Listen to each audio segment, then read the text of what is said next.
Hello and welcome to baby Viraj channel. कसे आहात तुम्ही सगळे? I hope everyone is good.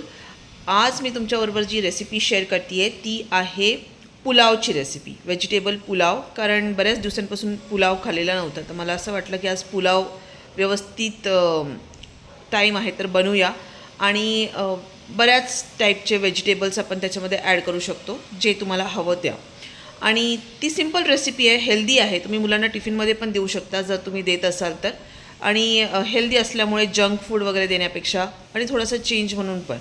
तर चला रेसिपी शेअर करते. आणि ही भाजी जी आहे म्हणजे हा पुलाव जे आहे ना, हा मी हुसळच्या भाजीबरोबर खात असते स्पेशली. बट हुसळची भाजीची रेसिपी मी ऑलरेडी शेअर केली आहे, म्हणून आज पुलाव करते आहे आणि ती रेसिपी शेअर नाही करत आहे. बट हुसळ आणि पुलाव याचं कॉम्बिनेशन मला आवडतं. सो चला बनवूया. हे बघा, मस्त असा व्हेजिटेबल पुलाव इथे तयार आहे. तर ही पूर्ण डिटेल रेसिपी मी तुमच्याबरोबर शेअर करणार आहे. याच्यामध्ये मी 2 मोठे कांदे असे बारीक कापून घेतले आहेत. कढीपत्ता, लसूण, कोथिंबीर, मिरची, मिरे आहेत. त्यानंतर मी इथे कापलेला टोमॅटो आहे आणि थोडेसे वाटाणे आहेत.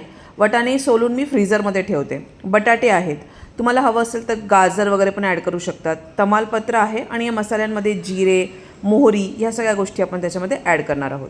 तर ठीक आहे, ह्या सगळ्या सिम्पल इन्ग्रेडियंट आहे आपल्या घरामध्ये जसं असतं. तेल, तूप तुम्ही काही पण घेऊ शकतात. छान गरम झाल्यानंतर मोहरी, जिरे छानपैकी तडतडू द्यायचे. गरम झालं की त्याच्यानंतर आपण टाकणार आहोत याच्यामध्ये मिरे थोडंसं कमी टाकते मी, कारण की ते ऑलरेडी खूप तिखट असतात आणि उन्हाळा आहे तर पोटात गरम नको व्हायला. आणि खाताना जर वाटलं तर तुम्ही काढू पण शकता.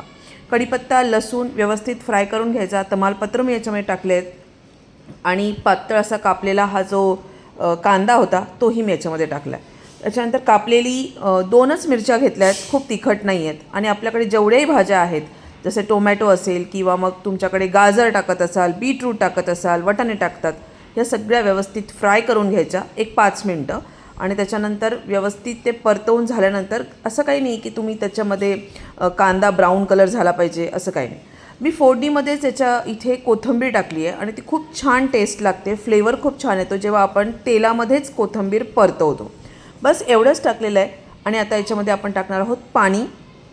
तर पाण्याचं प्रमाण आपल्या राईसवर खूप डिपेंड असतो. जर तुमचा तांदूळ जुना असेल तर पाणी थोडं जास्त लागतं. आणि मीठ टाकलेलं आहे. जर तुम्हाला वाटलं की पाणी कमी पडतं आहे तर गरम करून पाणी नक्की टाका शिजताना, म्हणजे जेणेकरून तुमचं खूप स्टिकी नाही होणार, मोकळा होईल. आणि इथे मी बासमती राईसच यूज करते आहे. तर आता हे व्यवस्थित धुवून घेतलेत आणि मी आता इथं टाकलेत. मी हे भिजवले नव्हते. बरेच जण जे भिजवतात अर्धा 1 तास, तुम्ही भिजवू पण शकतात. बट मी इथे डायरेक्ट अचानक ठरला म्हणून मी डायरेक्टच बनवते आहे. तर बस एवढंच. आता वाफ काढून घ्यायची आहे, व्यवस्थित शिजू द्यायचं आहे. आणि त्याच्यानंतर खाताना जर तुम्हाला असं वाटलं की आपल्याला ते मिरे वगैरे काढायचे तर ते तुम्ही काढू शकतात, कारण की ते खूप तिखट लागतं. थोडीशी फ्लावर पण तुम्ही याच्यात ॲड करू शकता. बटाटे मी ऑलरेडी याच्यामध्ये टाकलेले आहेत. आणि बघा, एकदम मोकळा आपला भात झालेला आहे. खूप पटकन होतो. तुम्हाला कसा वाटला व्हिडिओ नक्की सांगा आणि आवडला तर लाईक करा.